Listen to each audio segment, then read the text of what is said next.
reka mvuge kuri iki gihe turimo n'izi ntambara zo muri Kongo. Kongo murayizi, abaturanyi.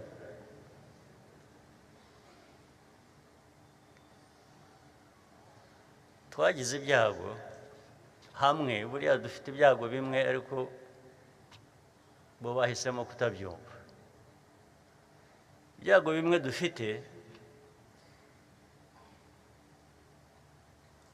ni ukuba twarakoronejwe n'agahugu gato nk'u Rwanda, ndetse ako gahugu kagatema u Rwanda kakarucamo ibice kugira ngo rungane nkako.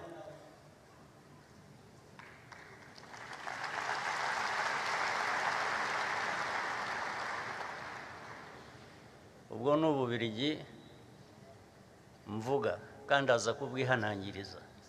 Ndabisubira.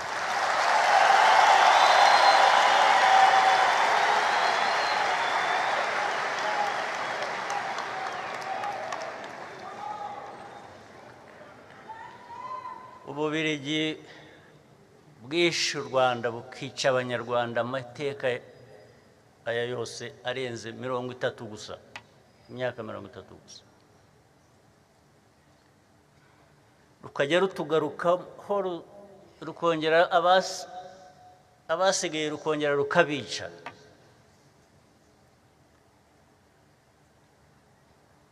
Twarabihanangirije kuva kera, turaza kubihanangiriza n'ubu ngubu.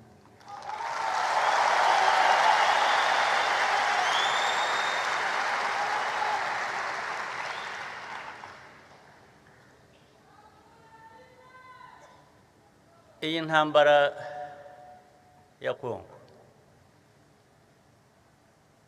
abantu bagiye bakagira iy'u Rwanda. Ntabwo iyi ntambara ari iy'u Rwanda, ntabwo ari u Rwanda rwayitangiye, ahubwo icyo abayitangiye bashakaga nicyo turwana nacyo.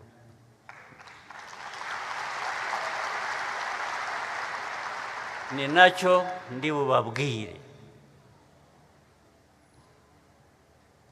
Iyi ntambara ifite inkomoko kuri ayo mateka nari maze kuvuga.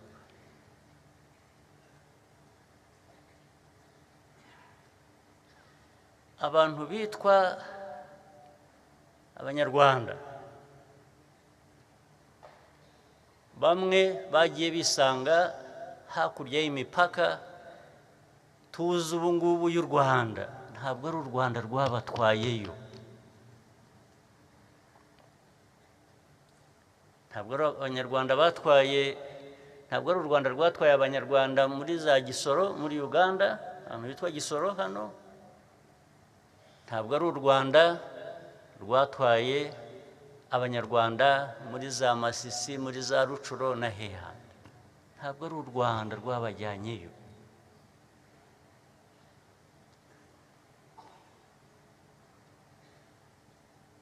Kugira ngo rero noneho aho bisanze, abo muri ibyo bihugu babe babwira abantu ngo nimuhaguruke musubire aho mukwiriye kuba muri mu Rwanda. Niba ushaka kubikora, birukanane n'ubutaka bwabo bagumyeho.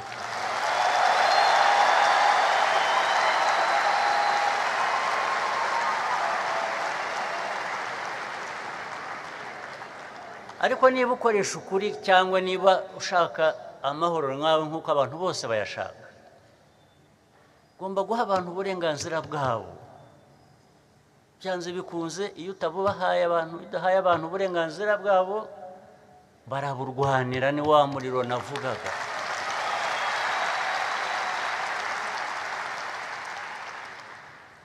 Hanyuma rero iyo uje kubikururamo noneho Abanyarwanda, u Rwanda rukazira ko ibyo bihugu bindi bidashaka abo bantu bariyo, twagira dutese, turahangana nabo.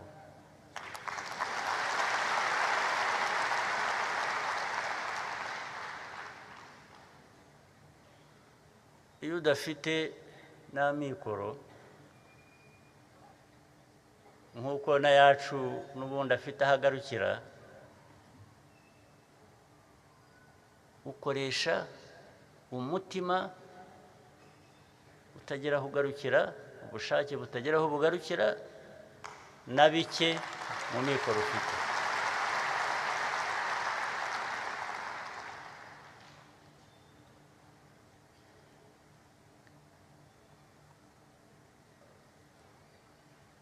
Iyi ntambara y'ejo bundi imaze imyaka ngira ngo irenze 3, ntabwo yavuye mu Rwanda na busa. Ibyo nayo babwiye ntabwo nirwa mbitindaho, sinirwa mbisubiramo, ariko ziriya ntera hamwe mwumva buri munsi, mubona buri munsi, n'ejo bundi hari izo twahawe n'abarwana mu burasirazuba bwo muri Congo. Mwarabonye kuri za television, abandi mwarabonye n'amaso yanyu. Abo bantu bishe abantu hano. Uwitwa ninde? Ni Gakwerere.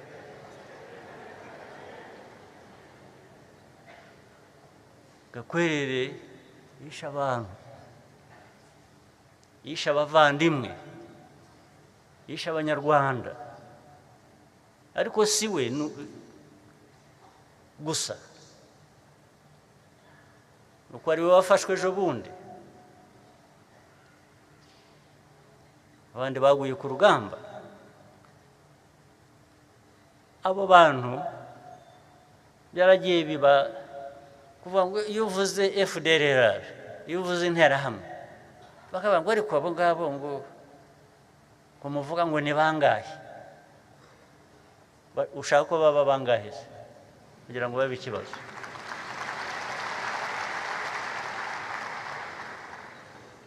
Gakwerere uriya bafashwe ejo bundi, yari kumwe, bamwe bataye ubuzima bwabo, abandi bakiri mu mashyamba. Wamubaramo abantu benshi, kuko ni ideology ya genocide, yo kwica. Ndetse bagiye hariya bagakuririza, n'ubuyobozi bumwe bwo muri Congo bukabashyigikira, bukayiririmba, bukabigisha no ku maradiyo, bakica abantu ku manywa y'ihangwe, ku mugaragaro mwarabibonye, aho za Goma n'ahandi hose. Bishe abantu ku manywa y'ihangwe, ariko bajya kuvuga ngo ariko ngo aba bandi bajya bavuga ngo bemera human rights, biraho ntazi ibyo ari byo. Bemera human rights za bamwe, ariko iz'abandi bakwiriye gupfa. Ukabona ko wanshyira muri abo ngabo nkabyemera?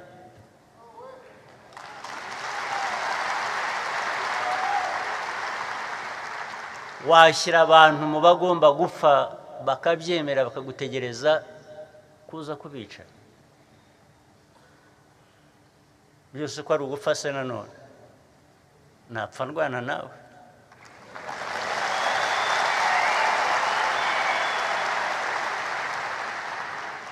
Ntabwo wansanga ndaho gusa ngo ntegereje ko uri buza kunyica, ndakwica nanjye.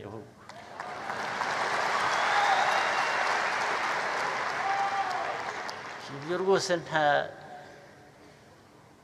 icyo nicyo kisubira kwerekana abantu bose b'ikiremwa ni bamwe, nta muntu uruta undi. Ntabwo waza kumpimira ubuzima bwanjye ngomba kubaho, wowe urabikora nkande,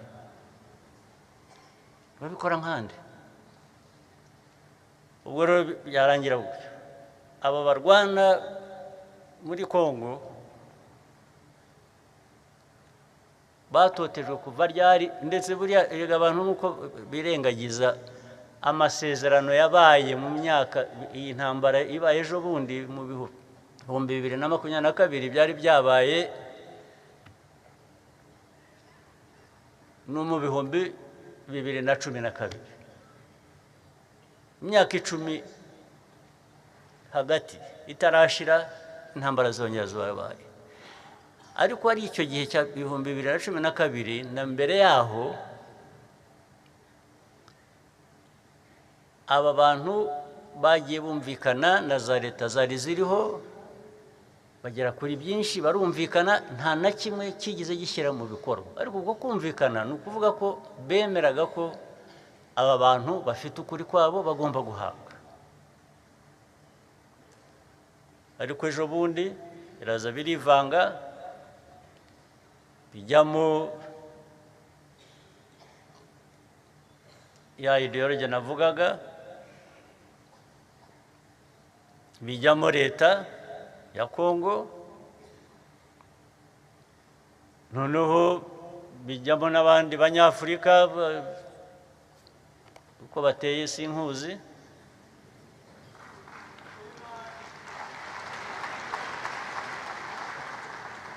baragenda bajya ku ruhande rwa leta kuyifasha kwica abantu bayo bajya ku ruhande gufasha interahamwe kongera kwiyubaka muri interahamwe kuba zihari kuva muri 1994 kugeza n'ejo bundi ntimwibwire ngo ni ibyapfuye kuba gusa hari abandi babiri inyuma nk'abari babiri inyuma na mbere hose zijya kwica abantu hano mu Rwanda zijya kwica abantu hano mu Rwanda zari zifite abazishyigikiye ni nabo bazireze bakazirera bakaziherekeza zigakomeza kuba zikiriho n'uyu munsi ibihumbi bingahe by'ingabo za Loni yabaye no mu Rwanda no mu na kera nabumva bayiririmbana aho natangiye kumvira nkivuka maze kuvuka numvaga bavuga Loni mu Rwanda n'ubu biracyari mu Rwanda racyari muri Kongo nuko guherekeza abo bica abantu muri twe kugira ngo tugume tudapfuye tudakize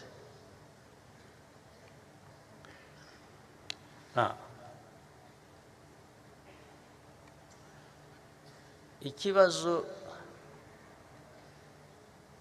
gishyira mu majwi u Rwanda buri teka n'uyu munsi giteye gite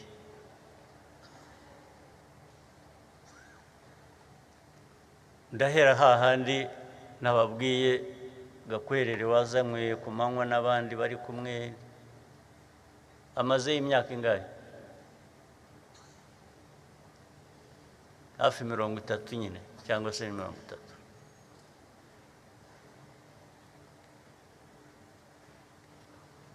twe twagumye tubwira isi yose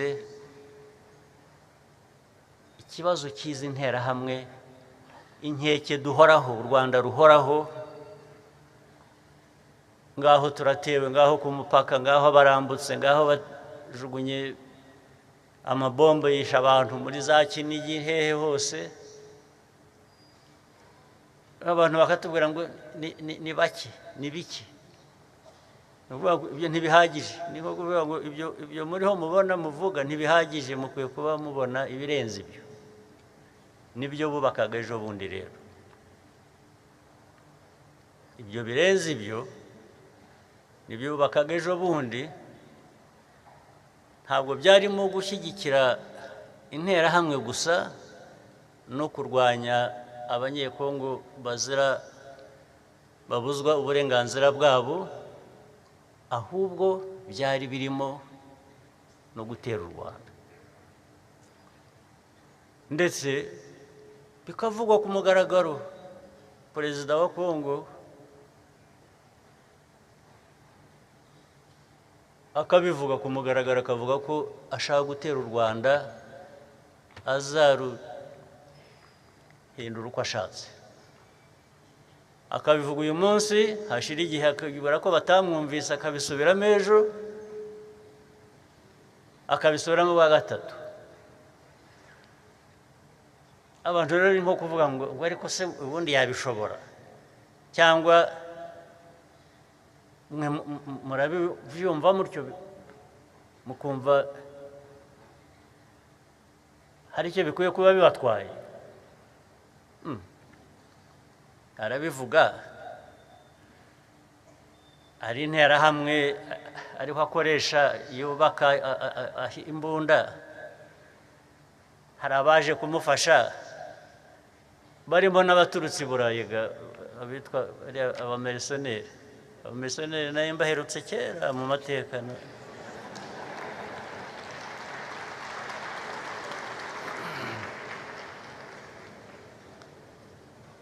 Barabazanye, mwarababonye nabo banza baranyuze hano mu Rwanda,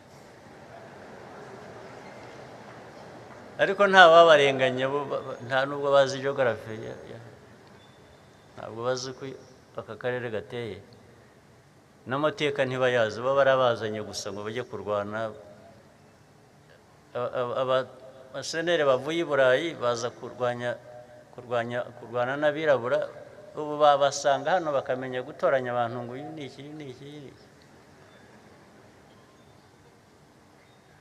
Abo babohereje ubundi batubwira ko mu mategeko mpuzamahanga ubundi abamarisoneri bafite icyo bivuze, ntabwo bemewe. Ariko muri aka karere kubera ko barwanya u Rwanda cyangwa bafasha interahamwe, icyo gihe baremewe, niko baje. Ariko na mbere y'intambara no mu ntambara ntabwo tutigeze tubwira abantu ko ibi bizavamo ibibazo, biduteye ibibazo, kandi tutazabyemera, tuzakora ibishoboka byose tukabirwanya.